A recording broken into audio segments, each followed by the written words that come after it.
suficiente, Nosso Senhor é o único mediador, Nosso Senhor é absolutamente suficiente, Ele é propriamente o mediador, Ele é propriamente o nosso Salvador, mas a Santíssima Virgem, por uma vontade de Deus, estava associada a Ele na obra da nossa redenção. Então, o preço da nossa redenção para que os homens fossem salvos era o sangue de nosso Jesus Cristo e a compaixão da Santíssima Virgem. Era preciso, Deus exigia, a justiça vindicativa de Deus exigia que para que nós fôssemos resgatados, um novo Adão e uma nova Eva fizessem uma ação que fosse contrária àquela que fez o velho Adão e a velha Eva. Então a gente vê aí uma série de equivalências, né? Então, por exemplo, tem a serpente que procura enganar Eva, dizendo que ela seria como Deus se ela comesse o fruto da árvore. Nós temos um anúncio de uma mentira. Então nós temos o anjo, no contrário, que anuncia a Santíssima Virgem, que ela seria a mãe de Deus. De um lado nós temos Eva, que come do fruto da árvore e dá a Adão a comer o fruto da árvore, desobedecendo a Deus. No novo Adão e a nova Eva, para reparar, nós temos nosso Senhor que, para reparar o ato de desobediência de Adão, obedece a Deus morrendo na cruz e dá a nova Eva a beber da dor da crucifixão. Quando Nossa Senhora está ao pé da cruz, vendo Jesus Cristo crucificado, ela bebe de uma certa maneira, ela come de uma certa maneira o fruto, né, da nossa redenção, que é o sangue de Jesus Cristo, compartilhando, compadecendo da sua dor. Então ela participa da obra da nossa redenção, equivalentemente a como Eva participou da obra da nossa condenação. Então Deus exigiu essa reparação, vê? Que há um paralelo de personagens. Deus podia ter feito de outra maneira, mas Ele quis fazer assim. Então, Nossa Senhora, as dores... Então, Nossa Senhora é chamada, né? É um dogma que a Igreja, que nós esperamos que a Igreja proclame o mais rápido possível. Vai fazer parte, sem dúvidas, do triunfo do coração imaculado, a proclamação do dogma da corredenção de Maria Santíssima. Ela é corredentora. Ela redime o gênero humano com o nosso Senhor Jesus Cristo. Nós vamos falar isso aqui agora, nós vamos falar logo mais. O que nós vamos começar agora, então, nesse primeiro sábado. Eu precisaria colocar o computador para carregar. Haveria uma tomada, Helder? Fosse perto? Ali, aquela extensão com aquela cabinho ali. Isso.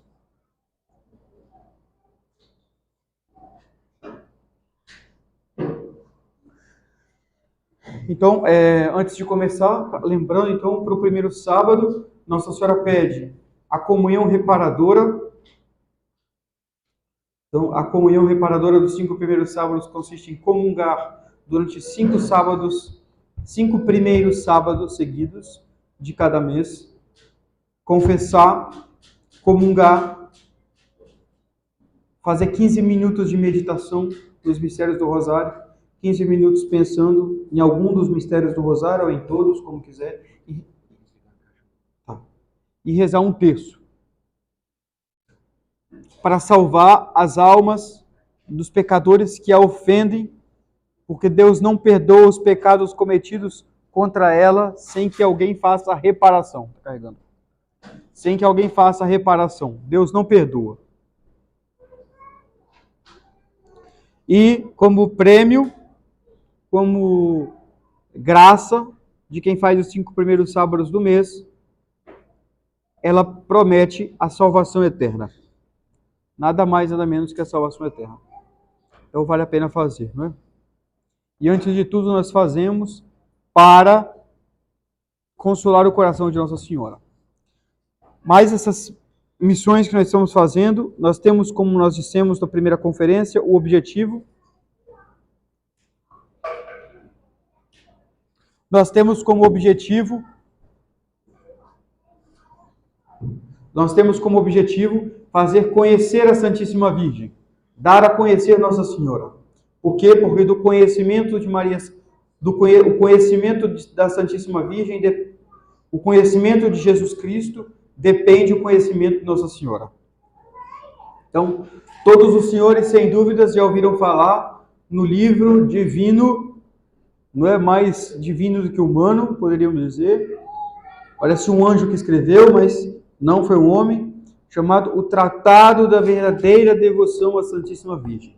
Acho que todo mundo já ouviu falar, não é? O Tratado da Verdadeira Devoção. É, sem dúvidas, o livro de teologia mariana, o livro mariano, o mais belo, o mais bem escrito, o mais resumido.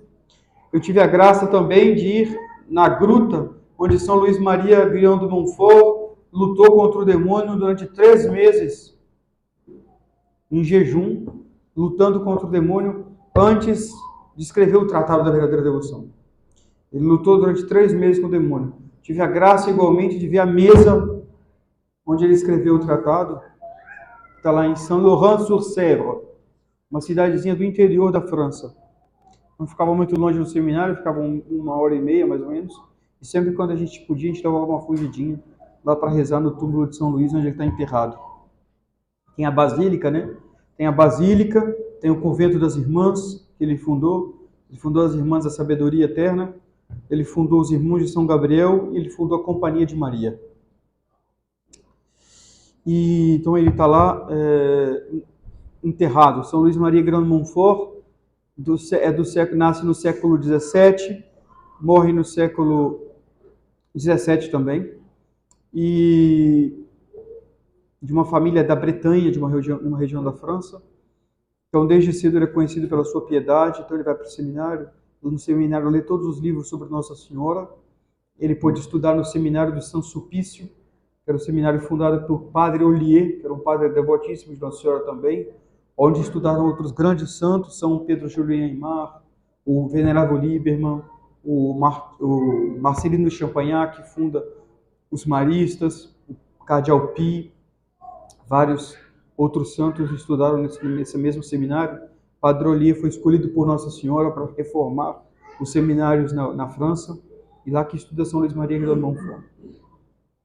O Brasil, nós estávamos falando do Brasil, né, que deu a urna para colocar os ossos de Santa Teresinha. Foi o Brasil também que ofereceu a urna pela primeira vez para guardar o Tratado da Verdadeira Devoção, a versão original. Porque São Luís Maria Grignon de Montfort, então, dentre as obras que ele escreve o Tratado da Verdadeira Devoção. Atenção, a devoção que São Luís Maria Grignon de Montfort escreve no tratado não é uma devoção começada por ele. Ele mesmo fala. É antiguíssima na igreja. A devoção à escravidão a Nossa Senhora, ele mesmo diz que o primeiro escravo da Nossa Senhora foi o nosso Senhor Jesus Cristo, ele mesmo. Se fez escravo dela, digamos assim. Se fez todo dela. Então, depois ele traz no tratado vários modelos, vários exemplos de outros santos. Ele mesmo leu o livro chamado A Admirável Escravidão da Mãe de Deus. A Escravidão da Admirável Mãe de Deus. Foi escrito por um cônego de Lyon, uma outra região da França, chamado Henri... esqueci o sobrenome dele agora. Falo sempre e agora esqueci. Henri Bourgon. Era um cônego da diocese de Lyon. Escreveu A Escravidão da Admirável Mãe de Deus. É muito parecido com o Tratado da Verdadeira Devoção de São Luís. Isso alguns anos bem antes de São Luís. Então, outros santos já falavam da escravidão. Outros santos, São Luís fala mesmo que santos da Idade Média, os abades da grande abadia de Cluny, né, na França, eram escravos de Nossa Senhora já. Então é muito antiga essa devoção. Muito, muito antiga na igreja. São Luís, então, vai ler todos os livros que ele encontrou no seminário sobre a Nossa Senhora e vai procurar escrever uma obra, né, que fosse acessível a todos. Ele faz, então, ele escreve O Segredo de Maria, talvez alguns senhores já puderam ver também, conhecer, ler, chama O Segredo de Maria, que na verdade é uma carta que ele escreve a um amigo ou uma amiga, um religioso ou uma religiosa, a gente não sabe, mas que explica a escravidão. É mais ou menos o resumo do tratado.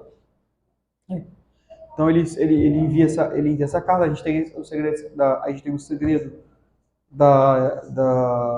segredo de Maria, e a gente tem o Tratado da Verdadeira Devoção. Então ele escreve no século XVII e esse livro desaparece misteriosamente. Depois que ele escreve, o manuscrito original desaparece. E ele vai aparecer 200 anos, 100 anos depois. Por acaso, um padre da Companhia de Maria, fuçando documentos antigos da congregação, vai encontrar o Tratado da Verdadeira Devoção. Mas São Luís Maria, ele já profetizava no tratado que o demônio faria de tudo para que não se tivesse acesso a esse livro. Para que esse livro desaparecesse da face da terra. E São Luís fala que o demônio vai atacar enfurecidamente quem lê o tratado e quem propaga o tratado. Porque, sem dúvidas, o Tratado da Verdadeira Devoção, dentre os livros escritos pelo homem, está entre os mais valiosos. Depois da Sagrada Bíblia, depois do Magistério da Igreja, talvez um dos livros dos mais santos é o Tratado da Verdadeira Devoção.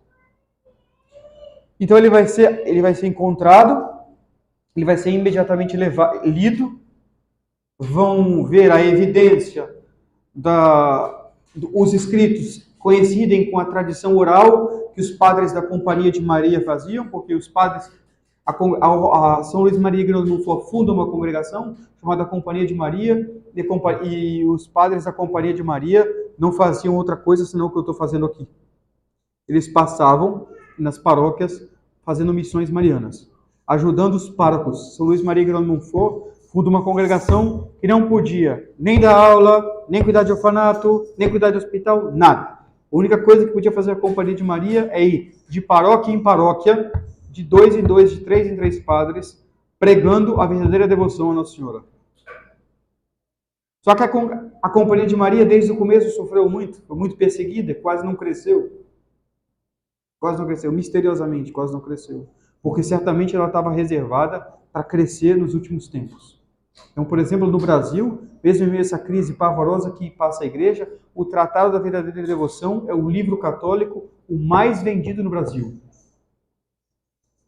Impressionante. O livro mais vendido no Brasil. Uma vez eu estava falando isso com um padre dominicano na França, ele falou, é Nossa Senhora a preparar o seu triunfo. E coincide muito as pessoas que conhecem a tradição, logo depois de terem se consagrado a Nossa Senhora, logo depois de terem conhecido a devoção à Nossa Senhora. É impressionante. Então o demônio, ele se enfurece de uma maneira toda particular para quem propaga o tratado, para quem lê o tratado, porque ele se enfurece porque ele sabe a ameaça que ele sofre quando uma pessoa conhece Nossa Senhora e pratica a devoção que o tratado ensina. Por quê? Porque, como nós dissemos na primeira conferência,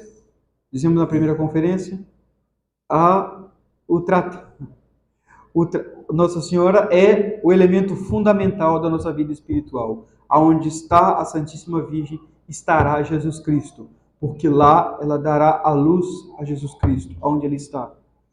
Ela fará Jesus Cristo conhecido, porque ela detém todas as graças da redenção para nos comunicar. Em Roma, eu sempre falo isso, em Roma tem um pórtico, quem já foi em Aparecida há pouco tempo já viu, tem a basílica, e saindo da basílica tem dois arcos assim, semi-arcos, com várias imagens grandes assim. Em Roma tem a mesma coisa, chama o Pórtico dos Fundadores, onde estão as imagens dos grandes fundadores de grandes ordens religiosas. Então tem Santa Teresa, São João Eudes, São João de Deus, todos os grandes, São Bento, todos os grandes, estátuas enormes dos fundadores de ordens religiosas. E São Luís Maria Grande de Montfort, ele está lá, de uma maneira toda particular, esculpido.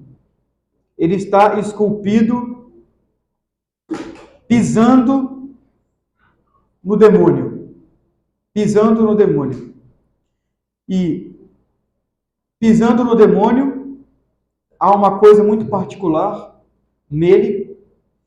Ele pisa no demônio e o demônio na boca traz o tratado da verdadeira devoção. Na boca do demônio está o tratado da verdadeira devoção. E ele esmaga o demônio. Porque o demônio, para mostrar o ódio que o demônio tem do tratado. Por quê? Porque Nossa Senhora é a ruína, é a sua ruína.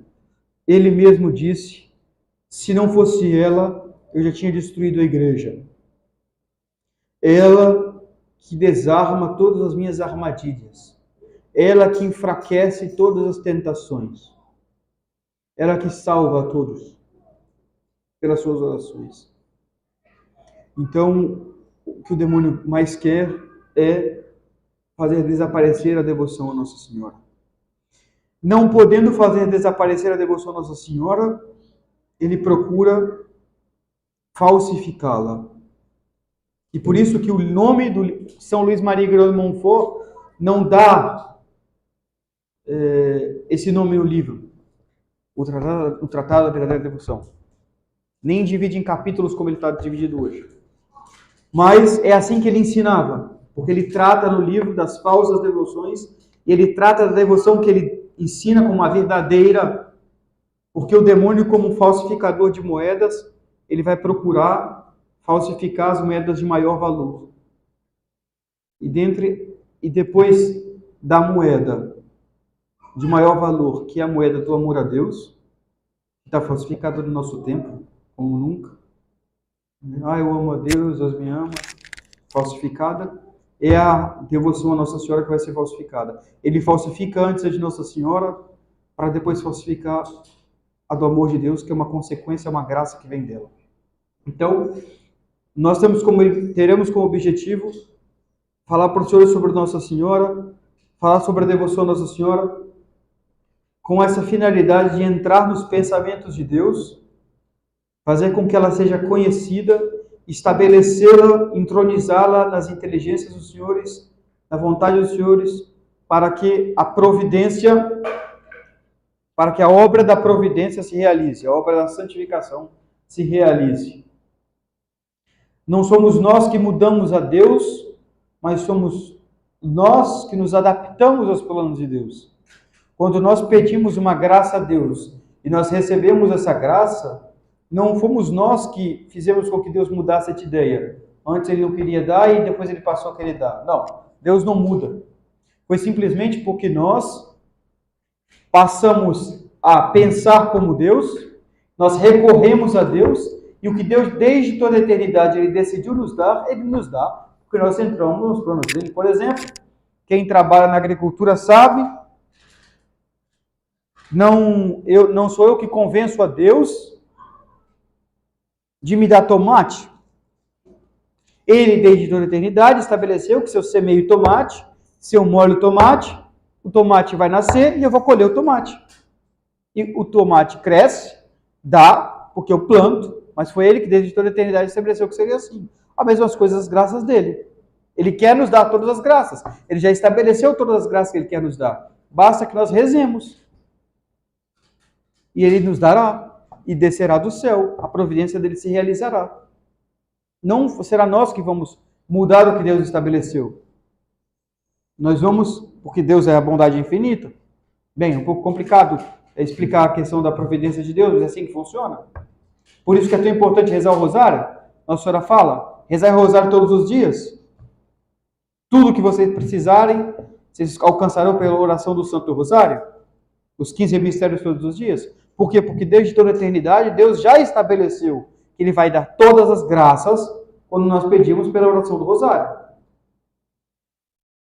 É assim. Então nós já sabemos. Queremos graças, rezamos o rosário. Queremos nos salvar, façamos os primeiros sábados. Queremos nos salvar, tenhamos devoção ao coração imaculado de Maria. Nossa Senhora falou em Fátima. Então nós temos que entrar nos pensamentos de Deus. Então Deus quer fazer a Nossa Senhora conhecida. Por isso agora nós vamos começar a falar um pouquinho sobre os fundamentos da teologia mariana elementar. A devoção a Nossa Senhora não é resultado, a devoção que nós devemos a Nossa Senhora não é resultado de uma reflexão da igreja que diz, não, ela é mãe de Jesus Cristo, então ela merece uma honra, ela merece um respeito, ela merece uma veneração, então nós vamos venerá-la. Não nasce de uma consequência, nasce de uma vontade positiva de Deus. Quer dizer, Deus quer que nós tenhamos devoção à Santíssima Virgem, Deus quer que nós nos entreguemos à Santíssima Virgem, que nós tenhamos uma relação com ela, X, para a nossa salvação, porque Ele quer que seja assim. Não é um favor que nós fazemos à Santíssima Virgem. Ser devoto da Santíssima Virgem é realizar a vontade de Deus.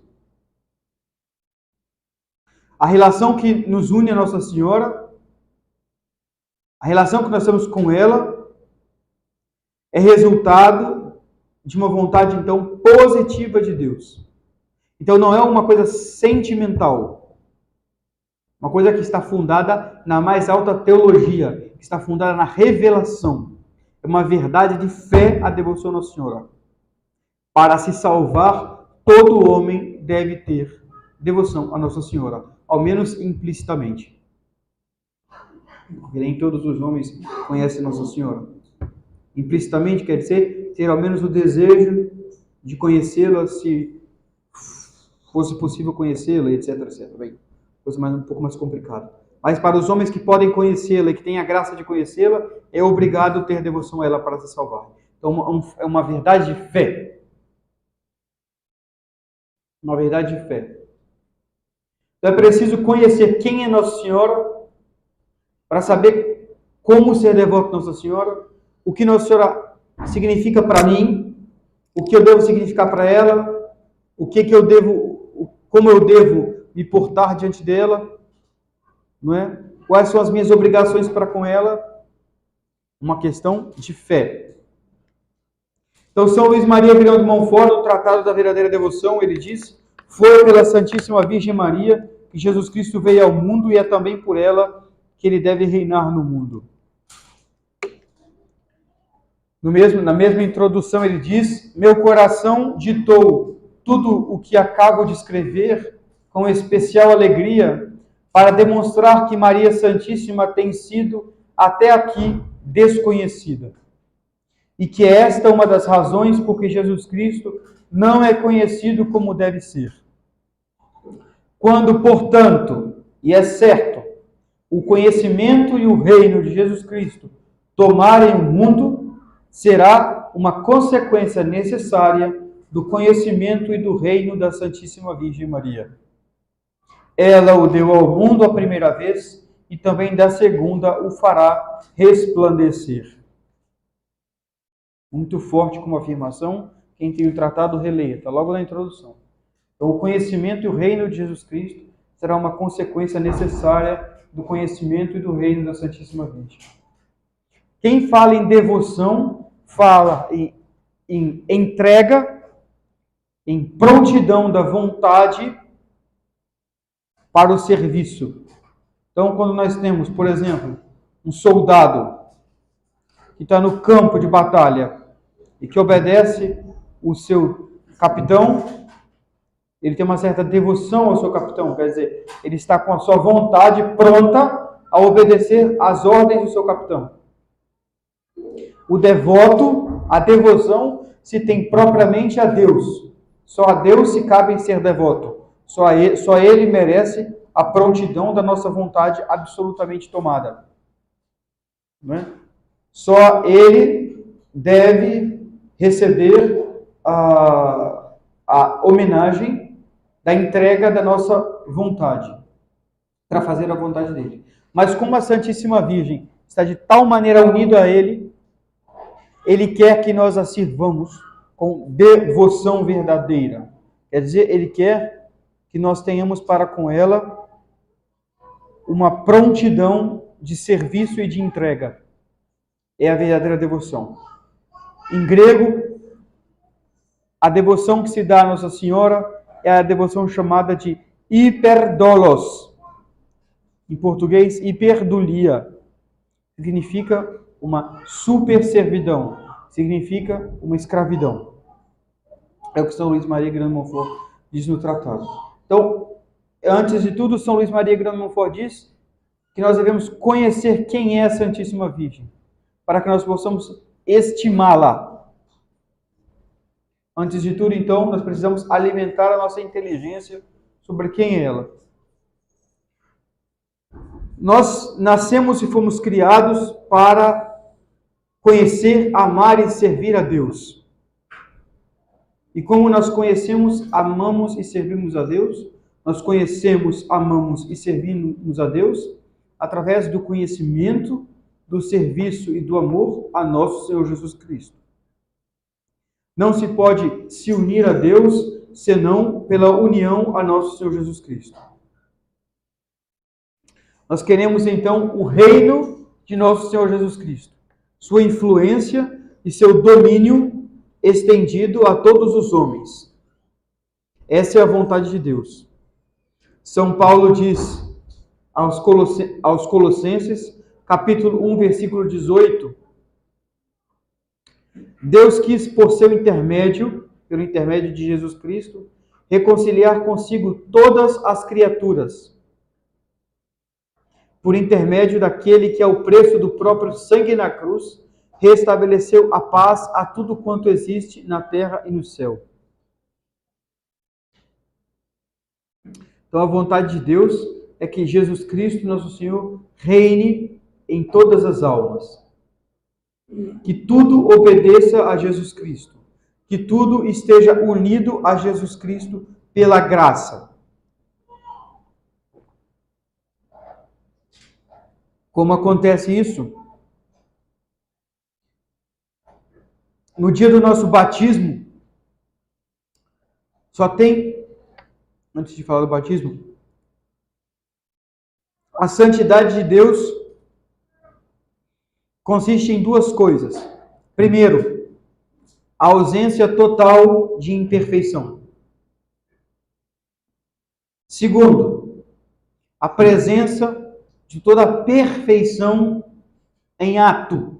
Quer dizer, Deus não é bom, Deus não é belo, Deus é a própria bondade, Deus é a própria beleza. Não é?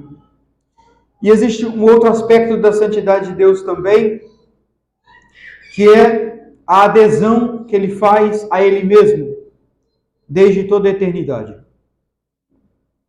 Vendo-se a bondade infinita, Deus adere a si mesmo, em um ato de amor infinito. E aí acontecem as processões, não é? Então Deus, conhecendo-se a si mesmo, gera o Verbo. A segunda pessoa da Santíssima Trindade é gerada quando a primeira pessoa se conhece.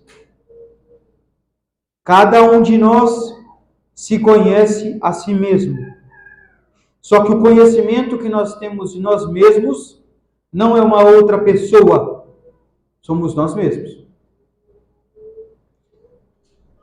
Quando eu me conheço, quando eu tenho uma ideia de mim, quando eu tenho uma ideia minha, quando eu exprimo quem eu sou, e essa ideia está na minha cabeça, é uma mesma pessoa comigo. Não é algo diferente, não é algo distinto de mim. Ora, em Deus é diferente. Quando a primeira pessoa da Santíssima Trindade conhece a si mesmo e exprime quem ele é, essa expressão de quem ele é a segunda pessoa, é o Verbo.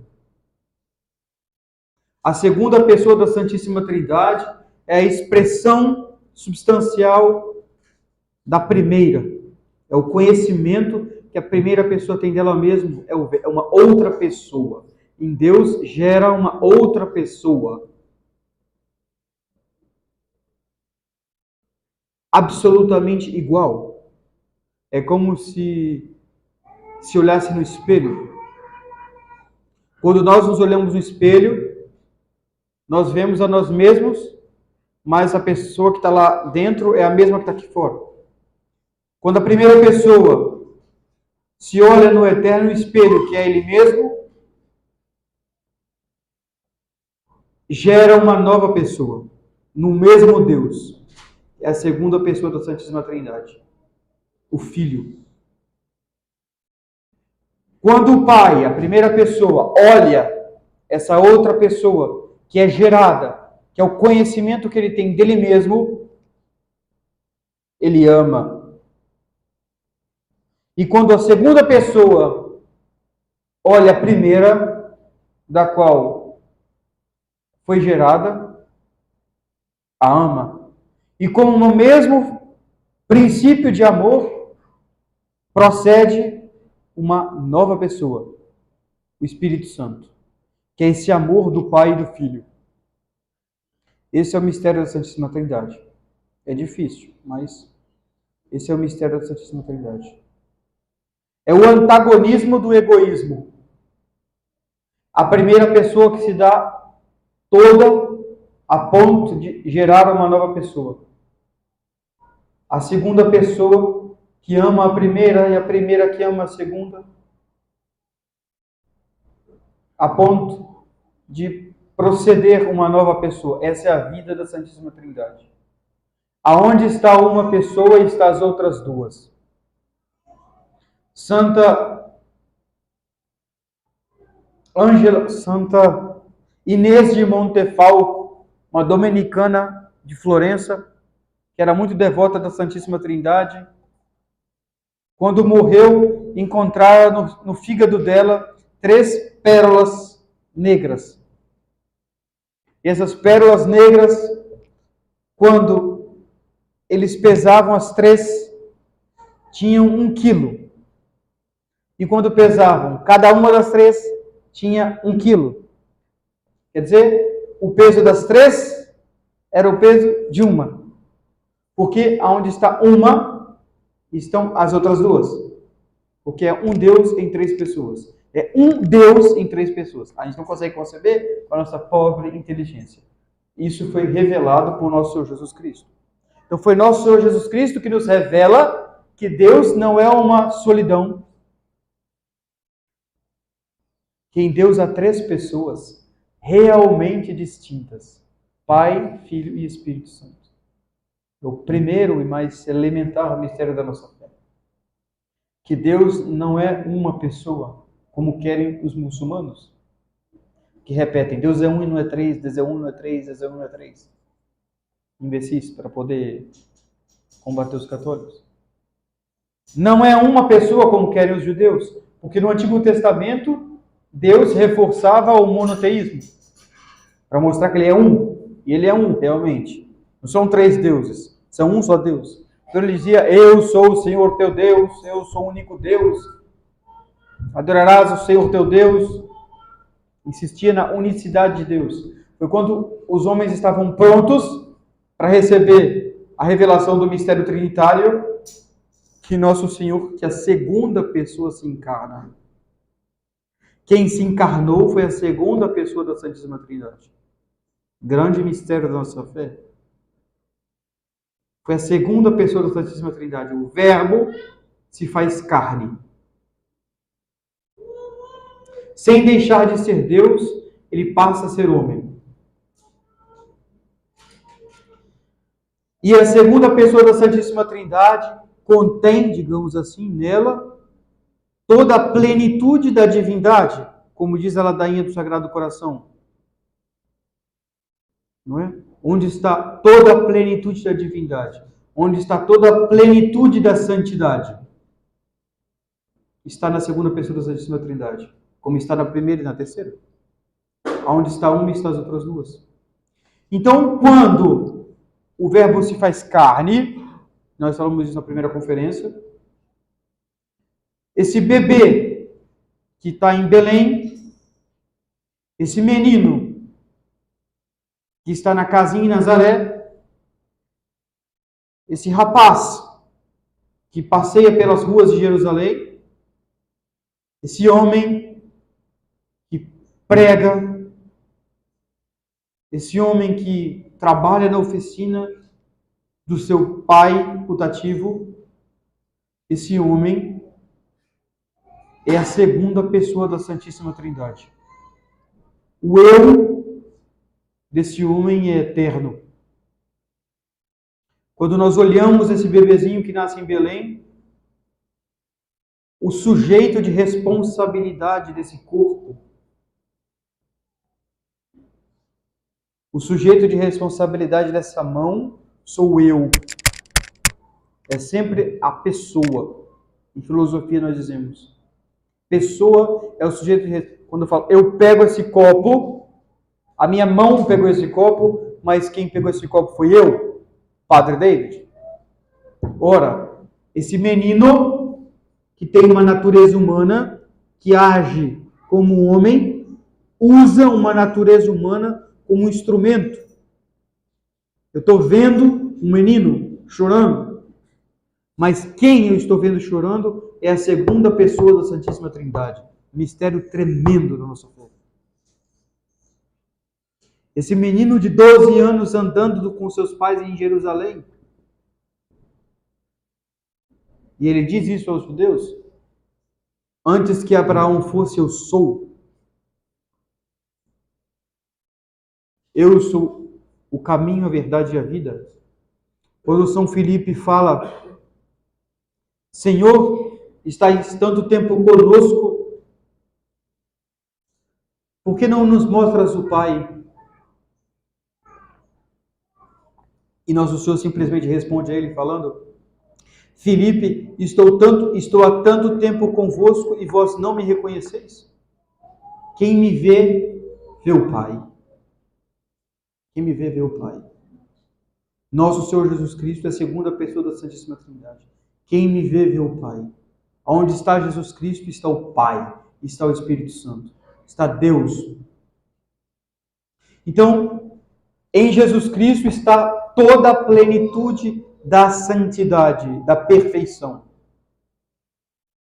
Deus de Deus, luz da luz, como nós dizemos no credo. Então, quando esse Deus, quando a segunda pessoa da Santíssima Trindade se encarna, está na terra entre nós, sem deixar o céu, a Santíssima Trindade não vai ter nesta terra olhos, digamos assim, senão para Ele. E por isso que por duas vezes, não é? Tanto no Tabor quanto no batismo, o céu se abre, e o que se ouve é a voz de Deus que diz, eis o meu Filho amado, em quem eu coloco todas as minhas complacências. Eis o meu Filho amado, a quem eu amo, o único que eu amo. Porque as exigências da justiça de Deus só se satisfazem com Jesus Cristo. Jesus Cristo, homem e Deus, é o único capaz de satisfazer as exigências da justiça divina. E por isso que na obra e quando eu falo do verbo que se faz carne, é o verbo que se faz carne para nos salvar. E a nossa salvação vai acontecer pela adesão que se faz a Jesus Cristo, nosso Senhor. As almas vão ser então agradáveis a Deus na medida em que elas aderirem a nosso Senhor Jesus Cristo. E não só aderirem a nosso Senhor Jesus Cristo com um ato de fé, mas aderirem a nosso Senhor Jesus Cristo pela graça. E aí que entra a chamada graça santificante. O que é a graça santificante? A graça santificante é a união de Jesus Cristo com a alma. É as belezas de Jesus Cristo impressas na nossa alma. Quem está em estado de graça, no dia do nosso batismo, nós recebemos a vida de Jesus Cristo que se derrama na nossa alma. De verdade. Uma pessoa que faz musculação, que fica forte, ela adquire no seu corpo uma qualidade nova, que é a força. Uma pessoa que aprende a tocar piano adquire na sua inteligência uma qualidade nova, que é tocar piano. A pessoa, quando é batizada, ela adquire na sua alma uma beleza, que é a beleza de Jesus Cristo. E assim, ela satisfaz as exigências de Deus. Porque depois do pecado, Deus exigiu que só seriam salvos os que tivessem uma só vida com Jesus Cristo. E São Paulo fala, não sou eu mais que vivo, mas é Jesus Cristo que vive em mim. Isso todo católico deve falar no momento da morte. As almas só entram no céu se forem belas da beleza de Jesus Cristo. Não se pode entrar no céu sem estar unido a Jesus Cristo. E nosso Senhor fala, eu sou o tronco, vocês são os ramos. São Paulo fala, no momento do batismo, nós somos enxertados em Jesus Cristo. Nós somos galhos, como se fossem galhos ruins, velhos, que são enxertados num tronco bom e que recebe desse tronco bom a vida, a nova seiva, e que nós passamos a viver uma só vida com esse tronco. Esse é o mistério da graça. Isso são verdades que nós devemos falar, os padres devem falar, repetir centenas de vezes, porque são fundamentos da nossa fé. E todo o nosso trabalho é fazer com que a vida de Jesus Cristo se desenvolva em nós. Isso que é a santidade. Uma vez perguntaram a uma criança assim, o que você quer ser quando você... Que santo que você quer ser quando você crescer? São Luís Gonzaga? Ele disse não. Santo Stanislau? Não. São Tarcísio? Não. Que santo que você quer ser? Aí a criança falou, eu quero ser Jesus. Teologicamente perfeito? Isso que é a santidade. A santidade é Jesus. No momento do nosso batismo, há uma transformação na nossa alma. Nós passamos a ser belos da beleza de Jesus. Ele derrama na nossa alma a sua própria beleza. Nós passamos a ter uma mesma vida com Ele. Ele passa a ser a nossa cabeça e nós passamos a ser partes do seu corpo. E com a comunhão, com os sacramentos, com a vida de oração, essa vida se desenvolve, cresce, toma proporções que não têm limites, e aí nós temos os santos. Os santos não são outra coisa senão outros Cristos. Os santos não são outra coisa senão almas que nas quais se derrama e que se desenvolve a vida de Jesus Cristo, ela mesma. E nosso Senhor Jesus Cristo, ele diz, aqueles que creem em mim farão o que eu faço e muito mais. Quem me ama, eu viverei nele, e o Pai estará nele, e nós seremos um. Isso é o mistério da santidade. Isso é a santidade. A santidade na ordem do ser é Jesus Cristo vivendo na alma. É ser um com Jesus Cristo. Não sou eu quem vivo, mas é Jesus Cristo que vive em mim. Havia uma canadense chamada, indico muito que os senhores leiam sobre ela, chamada Margarida Bélanger. Em francês, Marguerite Bélanger. Dina Marguerite Bélanger. Ela era uma mística canadense, muito devota de Nossa Senhora pelo método de São Luís Maria Guilhão de Montfort. E Jesus dizia a ela assim, Jesus a chamava meu pequeno eu mesmo. Meu pequeno eu mesmo. Para deixar claro o que é a santidade. A santidade não consiste simplesmente em imitar Jesus Cristo. A santidade consiste em permitir que a vida de Jesus Cristo habite em nós. Isso é místico, mas real. Não sou eu que vivo, mas é Jesus Cristo que vive em mim. É isso que é santidade. Santidade não é... O santo não é, antes de tudo, aquele que faz penitência, que reza muito, que faz aquilo ou que faz aquele outro ato de piedade. Não. O santo é, antes de tudo, aquele que está em estado de graça. Quem está em estado de graça é um santo. Pode não permitir que essa graça se desenvolva, porque está apegado aos pecados veniais, porque não reza como deve, não tem esse objetivo na vida. Mas quem está em estado de graça está unido a Jesus Cristo e compartilha de uma mesma vida com Jesus Cristo. E por isso é santo. E nisso consiste a santidade. Então são princípios fundamentais da vida espiritual que devem estar presentes na nossa cabeça, senão a gente constrói toda uma vida católica fundada em sentimentalismo.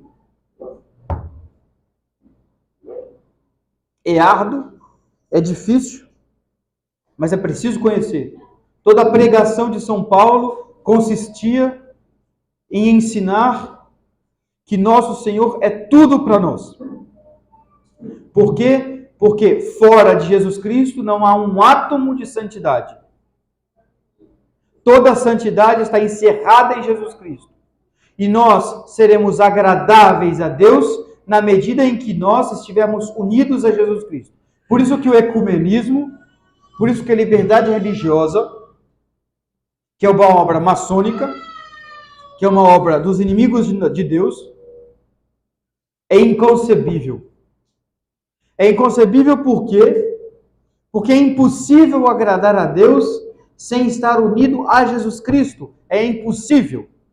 Porque só Jesus Cristo é a santidade. E eu serei santo na medida que eu estiver unido a nosso Senhor Jesus Cristo. E essa união se faz de uma maneira perfeita na união eucarística.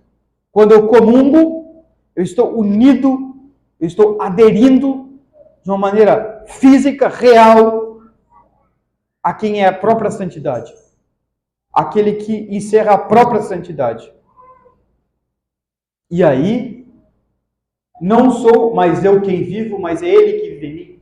Santo Agostinho diz, quando eu como um alimento comum, eu transformo o que eu como em mim. Quando eu bebo essa água se transforma em mim. Quando eu comungo, não sou eu que transformo quem eu comungo em mim, mas é Ele que me transforma nele.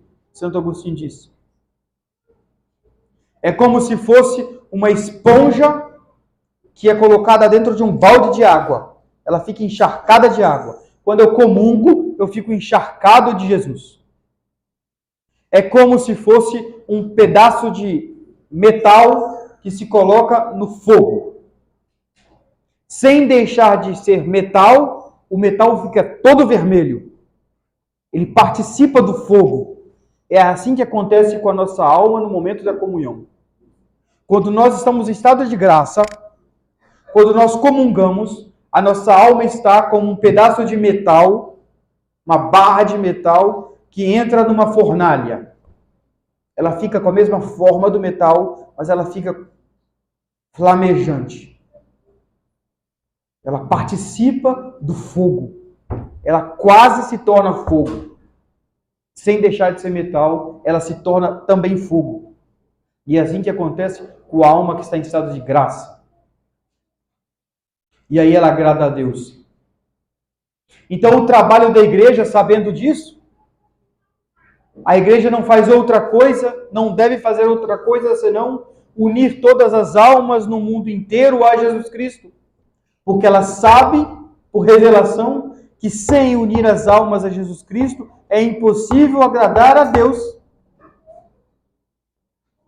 Então, ecumenismo, toda religião é boa, é a maior mentira do século. Que se possa agradar a Deus de outra maneira, senão unindo-se a Jesus Cristo, é uma grande mentira. É a maior e pior das mentiras. E é impossível unir-se a Jesus Cristo fora da Igreja Católica. Porque a Igreja Católica é nosso Senhor Jesus Cristo, conhecido e comunicado. É impossível. É simples assim. E esse foi o trabalho da Igreja durante 2000 anos. Foi o trabalho dos missionários durante 2000 anos. Se espalhar pelo mundo inteiro, levando a vida de Jesus Cristo. O padre, pelo sacramento da ordem, ele recebe a capacidade de dispensar a vida de Jesus Cristo nas almas, de derramar a vida de Jesus Cristo nas almas, de fazer as almas agradáveis a Deus, de fazer com que essa vida de Jesus Cristo cresça nas almas pela comunhão frequente, pela confissão, quando por desgraça, por um pecado mortal, se pede a graça santificante. Então são princípios absolutamente necessários de se conhecer para se compreender o papel de Nossa Senhora. Porque Nossa Senhora vai ser o elemento onde isso tudo vai se construir. É ela que vai produzir Jesus Cristo em nós. Ora, a santidade, então, o primeiro princípio é Jesus Cristo vivendo na alma. E por isso Monsieur Lefebvre resistiu ao modernismo. Por isso nós continuamos a resistir ao modernismo. Por isso nós nos opomos ao liberalismo. Antes de tudo, porque ele se opõe ao plano de Deus. Os modernistas, os que ocupam hoje a igreja, infelizmente, eles não pensam como Deus. Eles se opõem a Deus. Se opõem a Deus. Que quis recapitulare, em latim se diz, recapitulare omnia in Cristo. Em grego é mais forte. Em latim é instaurare omnia in Cristo. É o lema que Monsieur Lefebvre escolheu para a Fraternidade de São Pio X. Restaurar todas as coisas de Jesus Cristo. Em grego se diz recapitulare. Capitulare significa cabeça. Quer dizer, colocar tudo sobre uma cabeça, Jesus Cristo. Formar um corpo da qual uma só é a cabeça de Jesus Cristo. É todo o trabalho, é todo o plano de Deus. Nós nos unimos a Jesus Cristo para nos reunirmos novamente com Deus. Então não existe outro caminho. É só nosso Senhor Jesus Cristo.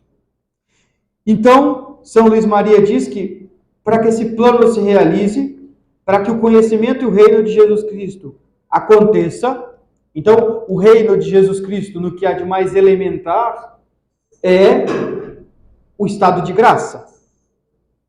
Quando uma alma está em estado de graça, ela tem Jesus Cristo reinando nela. Não é? É Jesus Cristo que vive nela.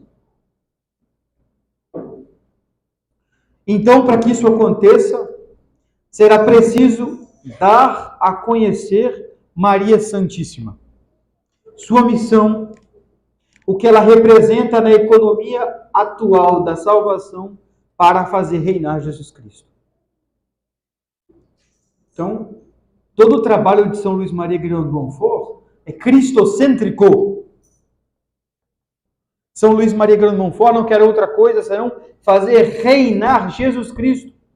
E por isso que ele se empenha a propagar a devoção a Nossa Senhora, porque ele sabe que é o meio infalível, mais profundo, mais eficaz, é o meio, a estrada real para fazer reinar Nosso Senhor.